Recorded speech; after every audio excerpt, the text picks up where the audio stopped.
YCP MLA సొంత గ్రామం గోపాలపురంలో అభివృద్ధిని పక్కన పెట్టి లంకలోని ఎటిగట్టు మట్టిని కూడా దోచుకున్నారు అని కొత్తపేట ఎన్డీఏ కూటమి అభ్యర్థి బండారు సత్యానందరావు ఆరోపించారు. అంబేద్కర్ కోనసీమ జిల్లా రావులపాలెం మండలం ముమ్మడి వరప్పాడు గోపాలపురంలో ఆయన ఎన్నికల ప్రచారం నిర్వహించారు.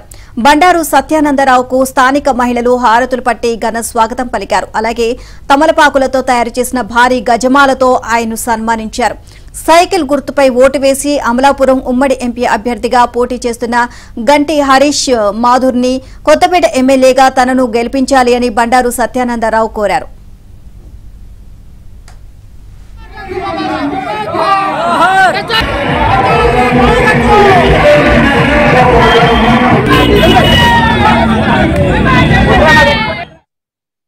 జగన్మోహన్ రెడ్డి జగ్గిరెడ్డి రాజ్యాంగం చల్లదు, అది జరగనివ్వం. అంబేద్కర్ రాజ్యాంగమే నడుస్తుంది. దానికి ఎన్నికల్లో బుద్ధి చెప్పాలి, ఓటేల ఆయుధంతో సమాధానం చెప్పాలి. మీ అందరికీ తెలుసు ఏ విధంగా అవినీతి తాండవిస్తా ఉందని. ఏటి గట్టు పక్కన మట్టి కూడా మాయమైపోతా ఉన్నాయి, లంకలు మాయమైపోతా ఉన్నాయి, మాయమైపోయి కనుమరుగైపోతూ ఉన్నాయి.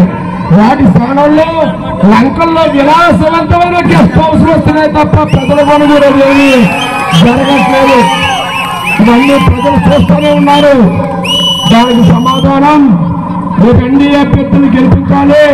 నాకు ఒక్కోటు, రాఘవేంద్ర గారి కుమారుడు హరీష్ మాధవ్ గారికి ఒక్కోటు, రెండోట్లు కూడా సైకిల్ ఓటు వేసి గెలిపించడం ద్వారా ప్రజాస్వామ్యాన్ని, అంబేద్కర్ మహిళలు కల్పించిన రాజ్యాంగాన్ని కాపాడుకోవాలని మొన్న మీటింగ్ లో ఏదైతే నేను చెప్పానో, మీ గ్రామానికి ఏ విధంగా అండగా ఉంటానో చెప్పాను, దళిత సోదరులకు ఏ విధంగా అండగా ఉంటామని చెప్పానో అవన్నీ ముందుగా గోపాలపురంలో దళిత సోదరుల నుంచే మొదలు